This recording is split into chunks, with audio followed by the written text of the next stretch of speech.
Have you ever looked at a colored pencil drawing and wondered how it practically glows with light?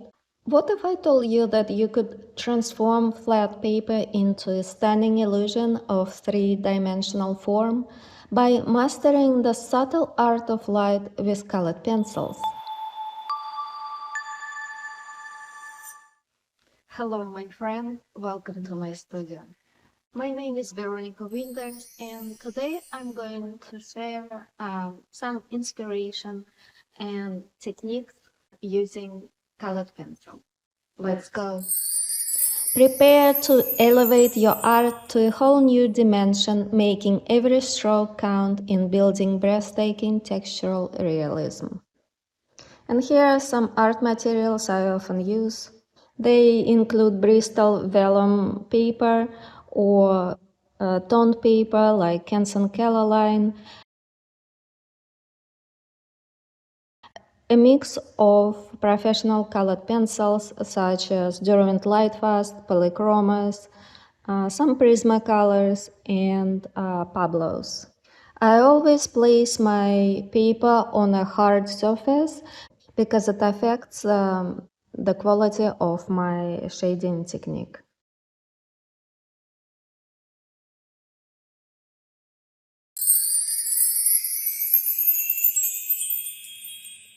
Many people ask me how I come up with the ideas, and I must tell you that it is a complicated process because it involves my understanding of reality, lots of education, visits to art museums, and my heart.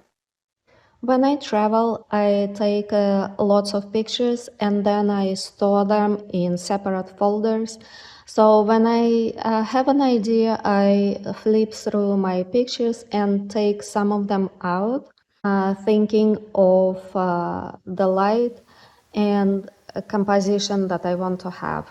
For instance, when I traveled to Amsterdam, we stayed in a hotel with this beautiful view of the room, and I took a picture and I knew I would make a drawing out of it. In this drawing, I wanted to capture the idea of celestial light that I see entering certain spaces. To illustrate that concept, I basically flipped through many pictures of sculptures, classical Greco-Roman sculptures, and I used the combination of church images, sculptures, and this room space. I usually use Photoshop to, put them together, and it does take a lot of time. So it's basically, I create a digital collage. So this digital collage becomes my sketch and outline, and then I begin drawing. I like to study art of other artists, both from the past and present, because it expands my understanding of ideas, composition, techniques, color, and so on. I always loved creating surreal images. When I was young, I was influenced by the surrealists like Magritte and Remedios Vieiro, and Dali, of course. But it was difficult to put all pictures together because I didn't have the technical ability to combine all my references nicely. Today I do it better. I can tell you that it's all about observing the light source. So when I pick my pictures, I look for the same light direction because when I combine images together, the light source needs to be the same, or at least be good enough in combination with other images that I have. That's why the illusion of form is basically, it's about capturing realistic light and shadow. Light defines object edges and curves, even in colored pencil. It doesn't matter what medium you use, it's the same concept. You know, we all think of highlights, midtones, shadows, reflected light and cast shadow. But the difficulty is to unite all these concepts from different pictures into one. And that's why I always think of my light source, and I place the lightest lights first and the darkest darks. And then I basically shade the areas in between those poles. So it's about building form through careful light observation and light placement. And in this image, I have several light sources like the lamps themselves.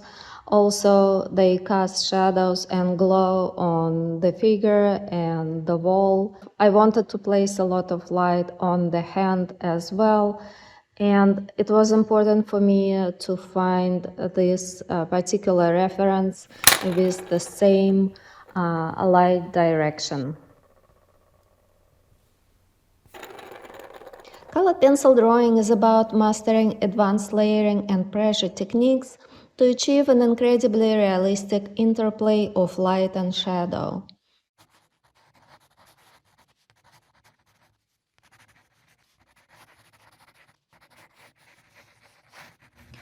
To reduce gaps like you see here and shade tight like you see here, you want to have a very sharp point and then a shade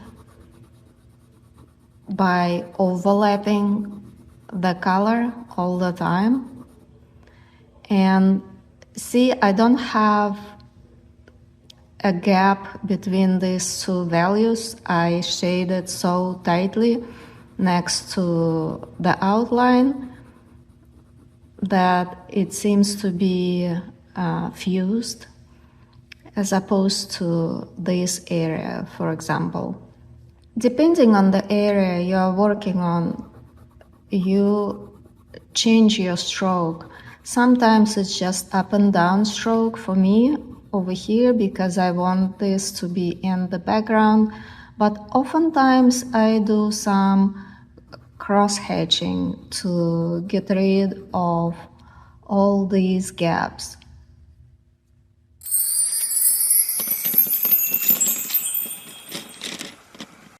Next, it's all about layering for luminous depth, and it goes beyond basic blending because I use lots of layers as transparent glazes.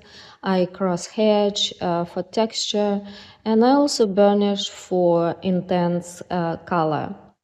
And I usually burnish areas where it needs to be the darkest area or where I have the purest light. Also, I look at color temperature. You need to figure out what's warm, what's cool. For instance, if the lamp gives you warm light, then the shadows need to be cool, and in reverse. If the light is cool, then the shadows must be warmer.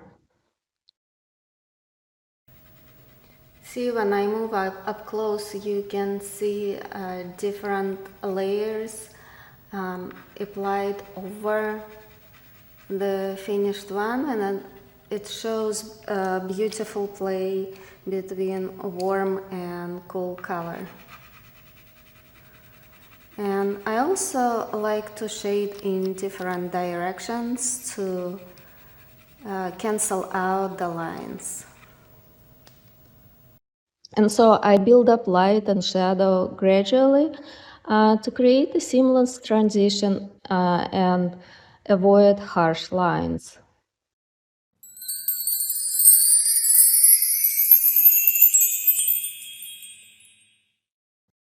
And after establishing lights and darks, I create texture. I look at every element in my drawing, trying to come up with a unique texture for every particular object. And to make texture, sometimes I indent paper, other times I use the eraser. I like to use Tombow mono eraser to erase parts that either don't work or just need a little bit of light, or I want to create texture with this eraser.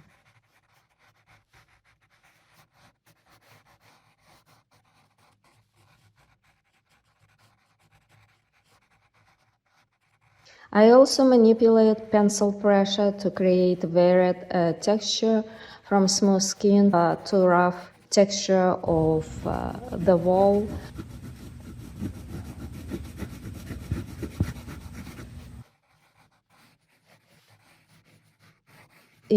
Pay attention to the pencil stroke itself.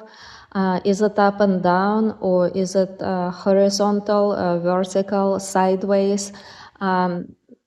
Different direction of your pencil stroke gives you new creative texture.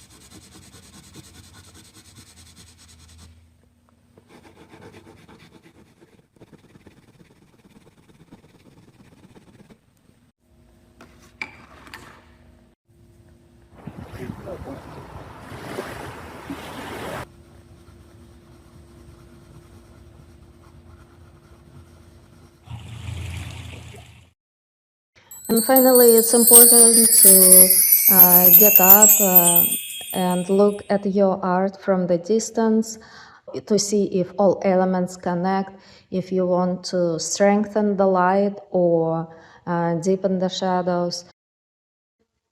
For micro details, you could probably add some subtle imperfections or individual lines or strands, add tiny reflections. It depends how much patience you have with that. And don't forget to fine-tune your edges, soft edges, add lots of atmosphere, keep them blurry, and hard edges define form and give us focus. So, for instance, when I want something to be in focus, I outline it a lot more and shade. And if I want some areas to be less definite, I try to make softer edges.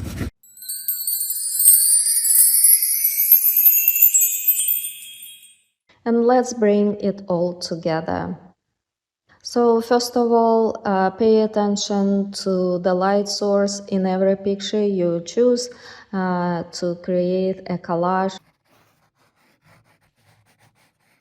Don't be upset if not everything works out. It never works out completely the way I want to when I draw, but it's important to experiment with different light sources, subject matter, materials, to push your skills and to elevate your understanding of art. It's super important. I never give up because I actually learn from my mistakes. While it could be frustrating, it's important to work through your mistakes. If you're new to colored pencil drawing, I recommend two books of mine. One is the Colored Pencil Manual. It basically has step-by-step demonstrations. And another one is a fun book. It's a coloring book, How to Color Like an Artist. I explain colored pencil techniques on the coloring pages of the book that were given to me by the publisher. So basically I wrote the explanations of the techniques, but the images themselves were created by the publisher, not me.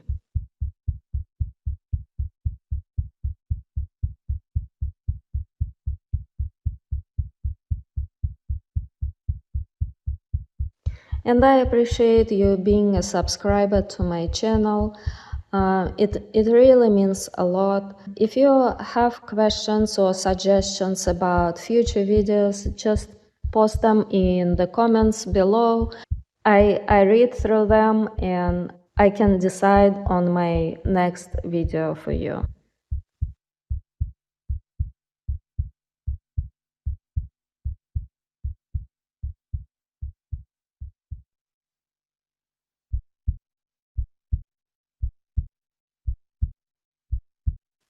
I wish you luck. I wish you lots of success. Thanks so much for watching this video. I appreciate it very much. Tell me what you learned from it. I hope it's helpful. Check out my website, veronicasart.com, to see new art. And if you have a question, please leave it in the comments below this video. That's how I can find it. Take care. Bye-bye.